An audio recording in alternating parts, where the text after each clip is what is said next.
진짜 솔직히 말하면 너무 부러워요. 왜 한국은 중국하고만 붙으면 강해지는 거예요? 연일 태극전사들의 승전보가 울려 퍼지는 하루하루.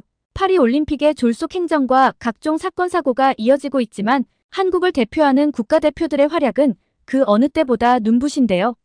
초반 페이스가 너무 좋아 미처 생각하지도 못한 만 16세 한국 역대 하계올림픽 최연소 금메달리스트까지 등장한 지금 대한민국은 현재 메달 중간 순위에서 최상위권을 경쟁 중입니다. 대한체육회에서는 대회 전 파리올림픽 목표가 금메달 6개로 종합순위 15위 이내를 예상했지만 목표치를 수정했다고 하죠. 아무래도 우리나라가 스스로 대한민국의 저력을 낮게 평가한 것 아닐까 하는데요. 여기 태극전사들의 눈부신 활약을 한국에서 지켜보고 있는 중국 유학생이 메일을 보내왔습니다. 왜 한국은 중국만 만나면 이렇게 되는지 파리올림픽을 지켜보면서 복잡한 심경이라는데요. 대체 무슨 사연일까요? 오늘의 사연 시작합니다. 안녕하세요, 여러분. 제 이름은 샤오메이입니다. 이건 제 본명은 아니에요. 제가 메일을 보내면서 중국에서는 하기 힘든 이야기를 할 예정이라 가명을 사용하기로 했습니다. 제가 다시 중국으로 돌아가야 하니 이 점은 좀 양해를 부탁드려요. 저는 한국의 한 대학교에서 유학 중인 중국인 학생인데요. 요즘 한창 뜨거운 화제인 파리올림픽 관련해서 이런저런 생각들을 이야기해보고 싶어 이렇게 메일을 보내요. 이걸 혹시 중국 사람들도 보게 될까요? 중국인들이 보면 어떤 반응일지 모르겠지만 오늘은 한번 솔직하게 이야기를 나누어 보고 싶습니다. 오늘은 제가 최근에 겪은 경험과 그로 인해 느낀 점들을 솔직하게 나누고 싶습니다. 저는 이번 파리올림픽을 학교 친구들과 함께 보고 있어요. 같은 유학생들도 있고 또 한국인 친구들도 있는데요. 아무래도 한국 TV 중계로 많이 보다 보니 한국 경기를 많이 보게 되더라고요. 그런데 보면서 정말 마음이 복잡했습니다. 특히 여자 양궁 단체전은 보면서 한숨이 절로 나왔어요. 왜 중국이 한국과 붙기만 하면 지는 건지 모르겠습니다.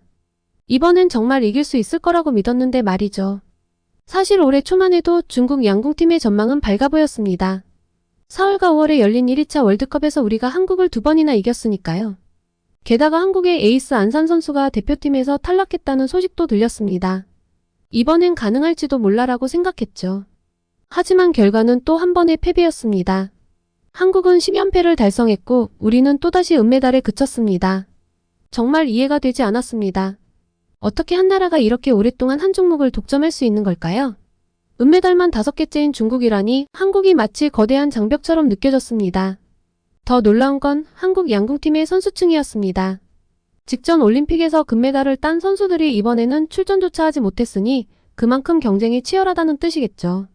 공정하고 엄격한 한국의 선수 선발 과정이 있으니 어쩔 수 없나 싶긴 한데 중국도 인구가 많은 만큼 인재도 많고 실력이 꽤나 많이 올라왔는데 왜 결정적인 순간 흔들리는 건 항상 중국인지 너무 속상하기도 하고 한국이 부럽기도 하고 그렇네요. 하기사 임시현 선수가 랭킹 라운드에서 세계 신기록을 세울 때부터 뭔가 느낌은 좋지 않았어요. 그런데 그런 기록을 세워놓고 들뜨지도 않고 차분해서 경기 준비를 얼마나 열심히 했길래 저렇게 놀라지도 않나 했거든요. 사실 한국 선수들의 실력도 실력이지만 제일 무서운 건 한국 선수들의 정신력이에요. 그 근성과 끈기 해내고자 하는 의지. 이걸 한 단어로 표현할 수 있는 말이 있나 싶긴 한데 아직 제가 적절한 단어는 못 찾았습니다. 중국 매체들도 한국 보도를 할 때 늘 언급하는 게 한국 선수들의 집중력과 침착함이에요. 누구나 흔들리는 순간은 있잖아요. 저는 여기서 한국 친구들하고 지내면서도 느끼는데요. 이 친구들이 한국에서 공부를 잘하는 친구들이라 그런 것도 있겠지 싶긴 한데 뭔가 안 좋은 순간이 오면 중국 친구들은 남 탓을 하거나 환경 탓을 주로 하거든요. 너가 내게 이래서 이런 상황이니까 실패했어 라고 이야기를 하죠. 부끄럽지만 저도 그랬어요. 그런데 한국 친구들은 그냥 내가 부족해서 그래 더 해야지 라고 하면서 자기 탓을 하더라고요. 처음엔 이 친구가 정말 공부를 안 했나 보다, 노력을 안 했나 보다 했습니다. 그런데 보면 정말 시험 공부도 열심히 하고 엄청 노력하거든요. 그런데 결과를 받아들이는 자세가 너무 다른 거예요.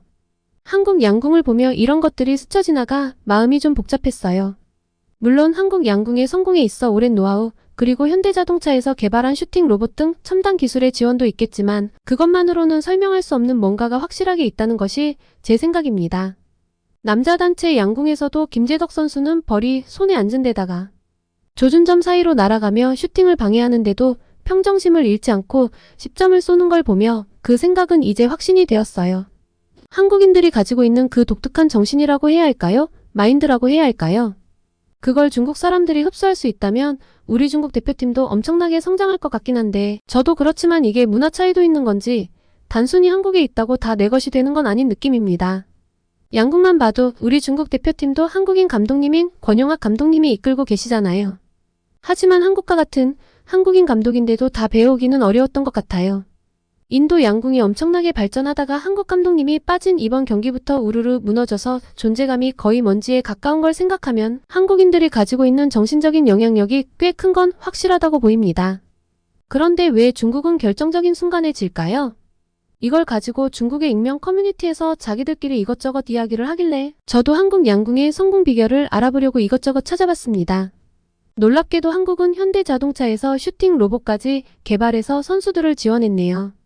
사람이 아니라 로봇하고 경쟁을 해서 이길 때까지 연습을 하란 건가 하고 중얼거렸는데 이 정도로 첨단 기술을 결합해서 할 수 있는 모든 상황을 만들어 연습시켜주고 또 선수들이 맘 편히 운동에 집중할 수 있게 전폭적인 지원을 해준 것이 한국 양궁의 성공 비결 중 하나인 것 같다고 댓글을 달았습니다.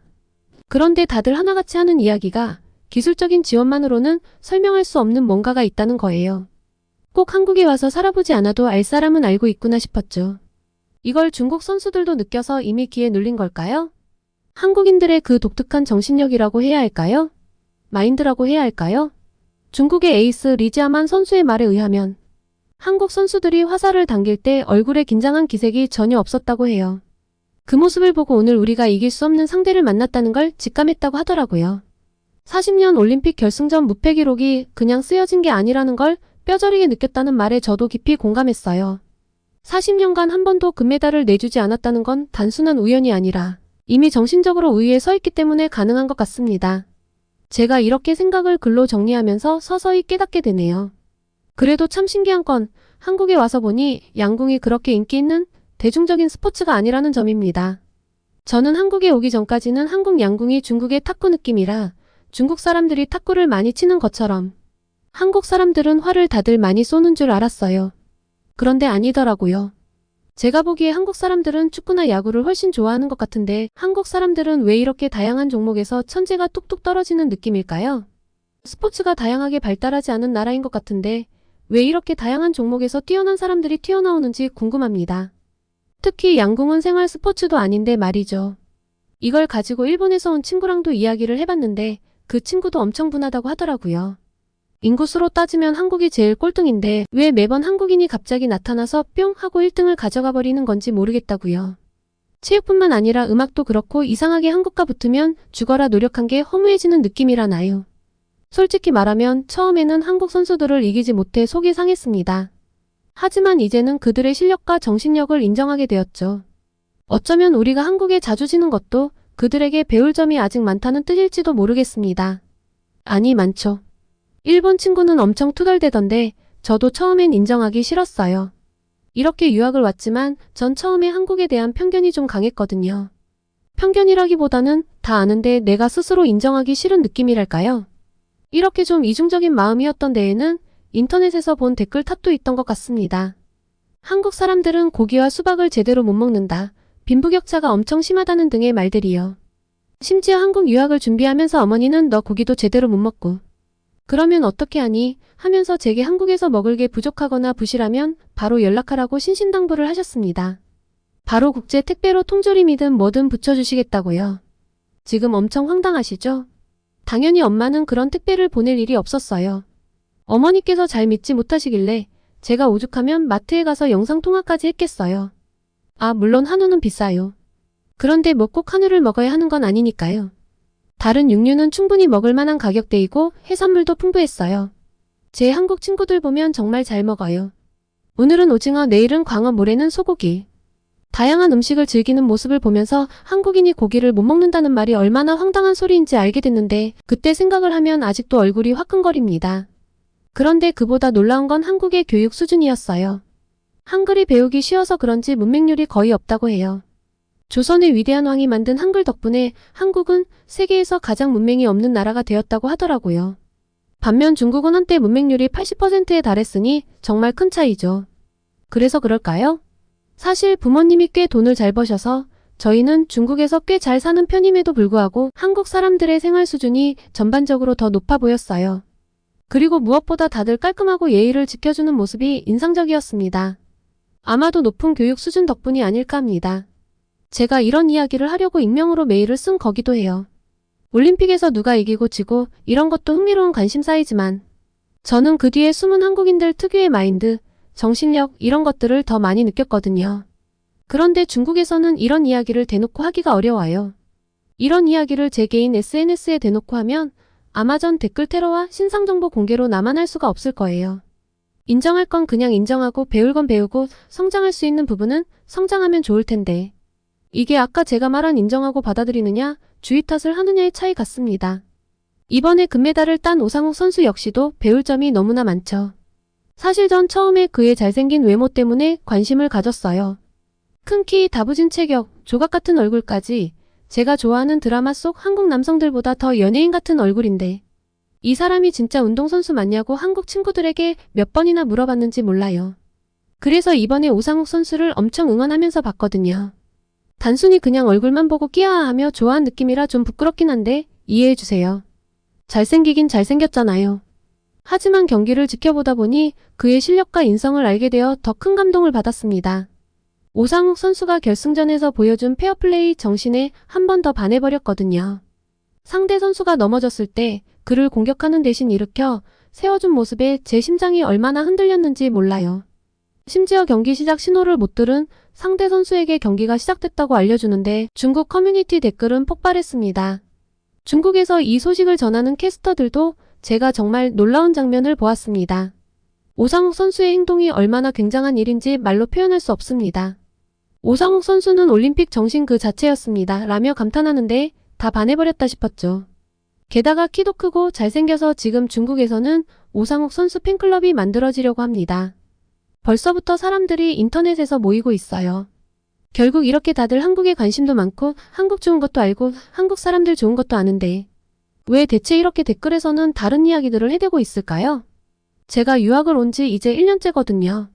지금이야 이제 다 적응했고 너무 편하지만 댓글에서 하도 다른 이야기들을 해대는 통에 처음 서울에 도착했을 땐 좀 힘들었어요. 아까 말했던 고기 이런 거 말고도 솔직히 말해서 좀 당황스러웠어요. 중국에서 들었던 한국의 이미지와는 많이 달랐거든요. 저도 베이징 출신이라 대도시에는 익숙한데 서울은 또 다른 느낌이었습니다. 베이징도 꽤 깨끗하게 유지하고 있거든요. 한국에서 중국의 이미지가 좀 더럽고 정신없고 그런 것 같더라고요. 변명을 하자면 예전엔 좀 지저분하기도 하고 그랬는데 요샌 안 그렇거든요. 특히 공항 이런 데는 엄청 관리해요. 그런데 서울과의 차이는 바로 사람이었어요. 지하철역에서 뭔가를 먹던 사람들이 쓰레기를 함부로 버리지 않고 꼭 쓰레기통을 찾아버리더군요. 이런 시민의식이 도시를 깨끗하게 만드는 비결 같았습니다. 처음에는 아무데나 내다 버리지 않는 그 모습이 얼마나 충격이었는지요. 특히 인상 깊었던 건 한 달 가까이 지내면서 신발을 한 번도 닦지 않았는데도 신발 표면에 먼지가 쌓이지 않았다는 점입니다. 베이징에서는 상상할 수 없는 일이죠. 한국 미세먼지 이야기를 하던데 사실 전 잘 못 느끼겠더라고요. 게다가 서울의 자동차들도 깔끔했죠. 베이징 거리의 자동차들이 먼지를 뒤집어 쓴 것에 비하면 서울 거리의 차들은 금방 세차한 것 같았어요. 그뿐인가요? 식당에 가면 음식이 정말 깔끔하고 위생적이에요. 고급 음식점뿐만 아니라 일반 식당도 깨끗하게 정돈되어 있으니까요. 길거리 음식도 마찬가지예요. 튀김 노점 옆에서조차 쓰레기나 오물이 보이지 않았어요. 한국 사람들은 빈부와 관계없이 공중위생에 대한 공동의 사명감을 가지고 있는 것 같았습니다. 그래서 그런지 저 사실 한국에 와서 튀김을 많이 먹게 됐어요. 중국 사람들은 튀김을 많이 먹는다고 알고 계시던데 전 중국에서 튀김을 먹으면 여드름이 올라와서 먹지 않았거든요. 몸매 관리도 해야 하고요. 그런데 한국에서는 똑같은 튀김인데 덜 기름지고 여드름이 안 나더라고요. 한국 사람들이 옷을 잘 입어서 저도 예쁜 옷을 입고 패션을 좀 따라가려면 몸무게 관리를 해야 하는데 한국에 와서 완전 식욕이 돌아서 큰일입니다. 아주 솔직히 물가가 베이징보다 훨씬 비싼 것, 그리고 음식이 맛있어서 입맛이 도는 것만 빼면 전 정말 한국이 좋아요. 노점에서 파는 간단한 튀김도 중국보다 훨씬 비싸서 조금 놀라긴 했는데 그만큼 품질이 좋아서 이해는 돼요. 한국은 비싼 만큼 비싼 값을 하니까요. 밤늦게 돌아다녀도 안전하고 가짜 물건이나 음식에 대한 걱정도 없고 차들이 보행자를 우선으로 배려고 있어 이런 면으로도 안전하죠. 베이징에서는 보행자가 차를 조심해야 하는데 서울에서는 차들이 보행자를 먼저 배려하더라고요. 신호도 잘 지키고 무단횡단하는 사람도 거의 없었습니다. 제가 한국으로 올 때 부모님께서 엄청나게 걱정하셨는데 정말 쓸데없는 일이었어요.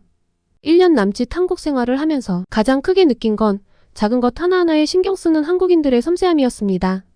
거리의 청결함부터 시작해서 음식의 맛, 서비스의 질까지 모든 면에서 한국인들의 꼼꼼함을 느낄 수 있었는데요. 특히 학교 기숙사의 시설에 놀랐습니다.